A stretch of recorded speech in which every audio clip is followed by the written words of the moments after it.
ಆ ಉದ್ದೇಶ ಸಫಲ ಆಗಬೇಕಾದ್ರೆ ಎಲ್ರಿಗೂ ಸಾಮಾಜಿಕವಾಗಿ ಆರ್ಥಿಕವಾಗಿ ಸ್ವಾವಲಂಬಿಗಳಾಗಬೇಕು, ಆರೋಗ್ಯವಂತರಾಗಿ ಬದುಕಬೇಕು. ಇದು ಬಹಳ ಮುಖ್ಯವಾದಂಥ ವಿಚಾರ ಅಂತಕ್ಕಂಥದ್ದನ್ನು ಅರ್ಥ ಮಾಡ್ಕೋಬೇಕಾಗ್ತದೆ. ಅದಕ್ಕೋಸ್ಕರ ನಮ್ಮ ಸರ್ಕಾರ ಆ ದಿಕ್ಕಿನಲ್ಲಿ ದೃಢವಾದಂಥ ಹೆಜ್ಜೆಯನ್ನು ಇಟ್ಟಿದೆ ಅಂತಕ್ಕಂಥ ಮಾತುಗಳನ್ನು ಹೇಳಲಿಕ್ಕೆ ಬಯಸ್ತೇನೆ. ಈಗ ನಾನು ಹಿಂದೆ 2013ರಿಂದ 2018ವರೆಗೆ ಮುಖ್ಯಮಂತ್ರಿ ಆಗಿದ್ದೆ. ಈಗ ಮತ್ತೆ 23ರಿಂದ ಮುಖ್ಯಮಂತ್ರಿಗಳಾಗಿದ್ದೀನಿ. ಸಾಮಾನ್ಯವಾಗಿ ನುಡಿದಂತೆ ನಡೆಯೋದಿದೆಯಲ್ಲ, ಅದು ಕಷ್ಟದ ಕೆಲಸ. ಆದರೆ ನಾವು ನುಡಿದಂತೆ ನಡಿಲಿಕ್ಕೆ ಪ್ರಾಮಾಣಿಕವಾದಂಥ ಪ್ರಯತ್ನವನ್ನು ಮಾಡ್ತೀವಿ.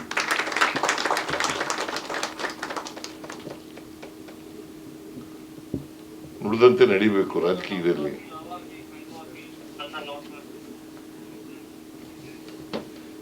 ಹೇಗೆ ವಿಜಯಕುಮಾರ್ ಹೋಯ್ತಾ ಇದೆಯಾ?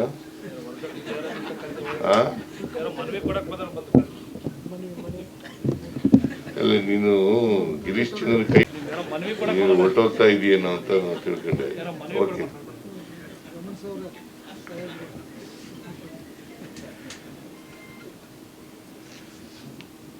ಅದರಿಂದ ಇವರು ಗಿರೀಶ್ ಚಂದ್ರ ಅವರು ಡಾಕ್ಟ್ರು ತಮ್ಮ ಬದುಕನ್ನು ಸಾರ್ಥಕಗೊಳಿಸ್ತಕ್ಕಂಥ ಕೆಲಸವನ್ನು ಮಾಡ್ತಾ ಇದ್ದಾರೆ. ನಿಮ್ಮ ಸೇವೆ ಹೀಗೆ ಮುಂದುವರಿಲಿ. ಆದರೆ ಒಂದು ಮಾತ್ರ ಮಾಡಿ, ನೀವು ಪ್ರೈವೇಟ್ ಹಾಸ್ಪಿಟ್ಲ್ ಮಾಡಿದ್ದೀರಿ, ನಿಮ್ಮ ಆಸೆ ನೆರವೇರಿದೆ. ಇನ್ನೂ ದೊಡ್ಡದಾಗಿ ಮಾಡಿ ಆಸ್ಪತ್ರೆನ, ಇನ್ನೂ ಒಂದು 2-3 ಸೆಂಟರ್ಗಳು ತೆಗೀರಿ, ಭಾಳ ಸಂತೋಷ. ಆದರೆ ನಮ್ಮ ಸಮಾಜದಲ್ಲಿರ್ತಕ್ಕಂಥ ಬಡವರು ಇದ್ದಾರಲ್ಲ, ಅವರಿಗೆ ಸಾಧ್ಯವಾದರೆ ಉಚಿತವಾಗಿ ಮಾಡಿ, ಇಲ್ಲದೆ ಹೋದರೆ ಕಮ್ಮಿ ದುಡ್ಡಿನಲ್ಲಿ ಮಾಡಿಕೊಡಿ. ಹಂಗೆ ಮಾಡಿದ್ರೆ ಬಹಳ ಸಂತೋಷ. ಉದಾಹರಣೆಗೆ ನಾನೇ ಸರ್, ನನಗೆ ಕಡಿಮೆ ದುಡ್ಡಲ್ಲಿ ನೀ ಆಪರೇಷನ್ ಮಾಡಿಕೊಟ್ರು ಸರ್. ಉದಾಹರಣೆಗೆ ನಾನೇ ನೋಡಿ, ನೀ ಆಪರೇಷನ್ ಆಯ್ತೇನಮ್ಮ ನಿಮಗೆ? ಇವರೇ ಮಾಡಿದ್ದು ಗಿರೀಶ್ಚಂದ್ರ ಸರ್. ಓಕೆ, ನಾನು ಇಷ್ಟು ಚೆನ್ನಾಗಿ ಓಡಾಡ್ತಾ ಇದ್ದೀನಿ ಅಂದ್ರೆ ಅವರೇ ಕಾರಣ ಸರ್.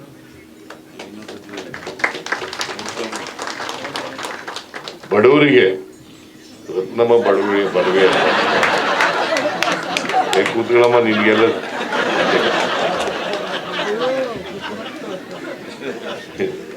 ಊಟಕ್ಕಿಲ್ಲ ಬಟ್ಟೆಗಿಲ್ಲ, ನಿನಗೆ ಊಟಕ್ಕೆ ಬಟ್ಟೆಗಿಲ್ವಾ? ಬಡವರು ಅಂತಂದ್ರೆ ಹೊಟ್ಟೆ ತುಂಬ ಊಟ ಇಲ್ಲದೆ ಇರೋರು, ಬಟ್ಟೆ ಇಲ್ಲದವರು, ಮನೆ ಇಲ್ಲದವರು, ಶಿಕ್ಷಣ ಇಲ್ಲದವರು, ಅವರು ಬಡವರು. ನಿನಗೆ ಊಟಕ್ಕೆ ಬಟ್ಟೆಗೆ ತೊಂದರೆ ಇಲ್ಲ. ನೀನು ನಿಮ್ಮ ಮನೆಗೆಲ್ಲ ಬಂದಿದ್ದೀನಿ, ನನಗೆ ಗೊತ್ತಿರ್ಬೇಕಲ್ಲ, ಗೊತ್ತಿದೆಯಲ್ಲ. ಮತ್ತೆ ಕೂತ್ಕೊಳ್ಳೋ.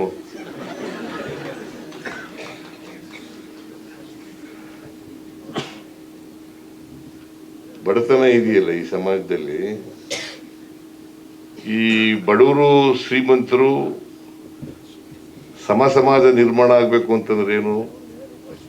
ಬಡವರಿಗೂ ಆರ್ಥಿಕವಾಗಿ ಸಾಮಾಜಿಕವಾಗಿ ಶಕ್ತಿ ಬರಬೇಕು. ಅದಕ್ಕೆ ಬಾಬಾ ಸಾಹೇಬ್ ಅಂಬೇಡ್ಕರ್ ಅವರು ಕಾನ್ಸ್ಟಿಟ್ಯೂಯೆಂಟ್ ಅಸೆಂಬ್ಲಿನಲ್ಲಿ ಒಂದು ಭಾಷಣ ಮಾಡಿದ್ದಾರೆ. ಕೊನೆಯ ಭಾಷಣ ಅವರದ್ದು ಕಾನ್ಸ್ಟಿಟ್ಯೂಯೆಂಟ್ ಅಸೆಂಬ್ಲಿನಲ್ಲಿ. ಏನಪ್ಪ ಅಂತಂದ್ರೆ 1950 ಜನವರಿ 26ನೇ ತಾರೀಕು ಸಂವಿಧಾನ ಜಾರಿಗೆ ಬರ್ತಾರೆ. ಬರ್ತಕ್ಕಂಥ ದಿನ ಎಂಥ ಸಮಾಜಕ್ಕೆ ನಾವು ಕಾಲಿಡ್ತಾ ಇದ್ದೀವಿ ಅಂತಂದ್ರೆ, ವೈರುಧ್ಯತೆ ಇರ್ತಕ್ಕಂಥ ಸಮಾಜಕ್ಕೆ ಕಾಲಿಡ್ತಾ ಇದ್ದೀವಿ. ಆರ್ಥಿಕ ಅಸಮಾನತೆ ಇದೆ, ಸಾಮಾಜಿಕ ಅಸಮಾನತೆ ಇದೆ, ರಾಜಕೀಯ ಅಸಮಾನತೆ ಇದೆ, ಶೈಕ್ಷಣಿಕ ಅಸಮಾನತೆ ಇದೆ. ಇಂಥ ಸಮಾಜಕ್ಕೆ ಕಾಲಿಡ್ತಾ ಇದ್ದೀವಿ. ಇಂಥ ಸಮಾಜ ಮುಂದುವರೆದ್ರೆ ರಾಜಕೀಯ ಸ್ವಾತಂತ್ರ್ಯ ಬಂದದ್ದು ಯಶಸ್ವಿ ಆಗಲ್ಲ. ಅದಕ್ಕೋಸ್ಕರ ನಾವು ಅಸಮಾನತೆಯನ್ನು ಹೋಗಲಾಡಿಸ್ಬೇಕು. ನಾನು ಚೆನ್ನಾಗಿರೋದಲ್ಲ,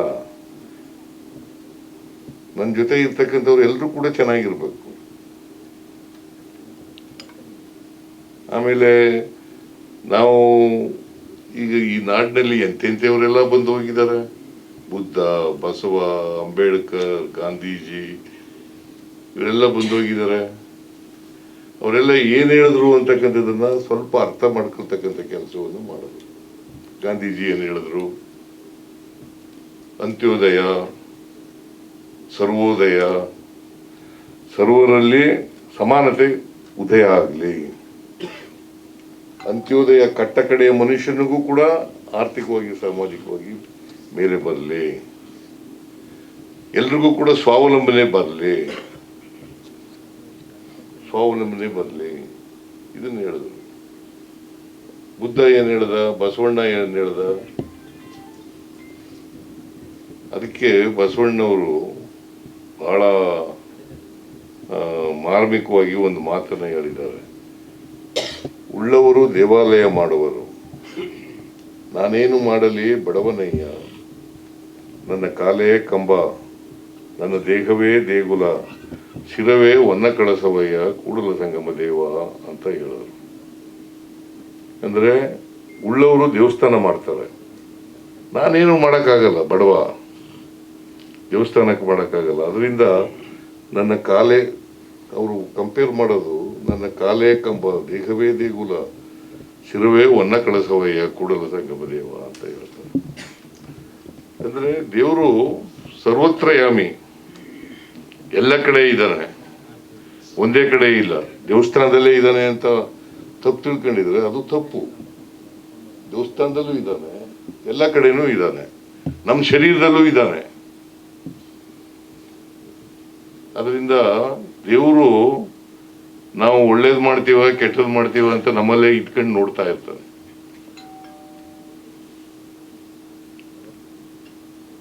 ದೇವ್ರ ಕಣ್ಣು ತಪ್ಪಿಸಿ ಏನು ಮಾಡೋಕ್ಕಾಗಲ್ಲ. ಅದಕ್ಕೆ ಕನಕದಾಸರು ಹೇಳ್ತಾರೆ, ಬಾಳೆಹಣ್ಣು ತಿಂತಕ್ಕಂಥ ವ್ಯಾಸರಾಯರು ಕನಕದಾಸರಿಗೆ ಬಾಳೆಹಣ್ಣು ತಿನ್ನು ಅಂತ ಹೇಳ್ತಾರೆ, ಬಾಳೆಹಣ್ಣು ತಿನ್ಕಬ ಅಂತ ಹೇಳ್ತಾರೆ. ಎಲ್ಲ ಶಿಷ್ಯಂದ್ರಿಗೆಲ್ಲ ಹೇಳ್ತಾರೆ.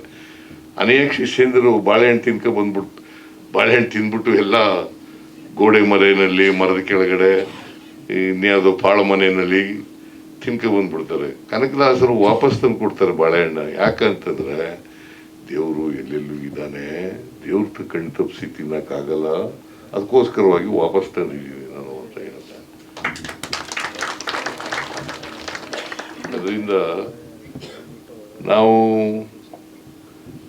ದೇವರು ನಾವು ಒಳ್ಳೇದು ಮಾಡ್ತೀವ ಕೆಟ್ಟದ್ದು ಮಾಡ್ತೀವ ಅಂತಕ್ಕಂಥ ನೋಡ್ತಾ ಇದ್ದಾನೆ. ಅದರಿಂದ ನೀವು ಜೀವನದಲ್ಲಿ ಒಳ್ಳೇದು ಮಾಡಿ, ನೀವು ಪ್ರಾಣ ರಕ್ಷಕರು ಅಲ್ವಾ. ಎಷ್ಟೇ ಆಸ್ತಿ ಇದ್ರೂ ಕೂಡ ಆರೋಗ್ಯ ಇಲ್ಲದ ಮೇಲೆ ಆಸ್ತಿ ಕಟ್ಕೊಂಡೇನು? ಎಷ್ಟು ಕೋಟಿ ಗಟ್ಟಲೆ ಇರ್ಬೋದು, ದುಡ್ಡು ಹೊಳಿತಾ ಇರ್ತದೆ, ಆರೋಗ್ಯನೇ ಇಲ್ಲದೆ ಹೋದ್ರೆ ಆ ದುಡ್ಡಿನ ಪ್ರಯೋಜನ ಏನಕ್ಕೆ ಬರ್ತದೆ? ದುಡ್ಡು ಕೊಟ್ಟು ಡಾಕ್ಟರ್ಗೆ ದುಡ್ಡು ಕೊಡ್ಬೋದು, ಆರೋಗ್ಯನೇ ಇಲ್ಲದಿದ್ರೆ ಏನ್ ಮಾಡಕ್ಕಾಗುತ್ತೆ? ವಾಯು ಬಂದ್ಬಿಟ್ರೆ ಏನ್ ಮಾಡೋದು? ಅದರಿಂದ ನೀವು ರೋಗಿಗಳನ್ನ ಗುಣಪಡಿಸಿ, ಬೇಡ ಅಂತ ಹೇಳಲ್ಲ. ಕಾಲ್ ಎಂತದು ರೋಬೋಟಿಕ್ಸ್,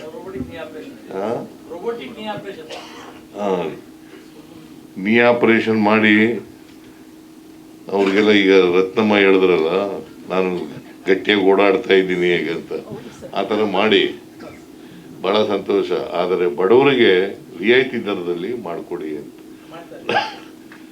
ಮಾಡಿದ್ರೆ ಸಂತೋಷ. ಅದೇ ನಿಮ್ಮ ಜೊತೆ ಬರೋದು, ಬೇರೆ ಯಾರು ಬರಲ್ಲ. ನೀವು ಒಳ್ಳೆ ಕೆಲಸ ಮಾಡಿದ್ರೆ, ಈಗ ಮಹಾತ್ಮ ಗಾಂಧೀಜಿನ ಯಾಕೆ ಮಹಾತ್ಮ ಅಂತ ನೆನ್ಕೋತೀವಿ, ಡಾಕ್ಟರ್ ಅಂಬೇಡ್ಕರ್ ಅವ್ರು ಯಾಕೆ ನೆನ್ಕೋತೀವಿ, ಬುದ್ಧನ ಯಾಕೆ ನೆನ್ಕೋತೀವಿ, ಬಸವಣ್ಣವ್ರು ಯಾಕೆ ನೆನ್ಕೋತೀವಿ? ಯಾಕಂತಂದ್ರೆ ಅವ್ರು ಮಾಡದಂಥ ಕೆಲಸ, ಸಮಾಜದಲ್ಲಿ ಮಾಡದಂಥ ಕೆಲಸ, ಅದಕ್ಕೋಸ್ಕರ ನೆನ್ಕೋತೀವಿ. ಅಂತ ನೆನ್ಕೊಳ್ತಕ್ಕಂಥ ಕೆಲಸವನ್ನ ಮಾಡಿ ಅಂತೇಳಿ ಆಶಿಸಿ ನನ್ನ ಮಾತುಗಳನ್ನು ಮುಗಿಸ್ತೇನೆ. ಆಗ್ಬೋದಾ?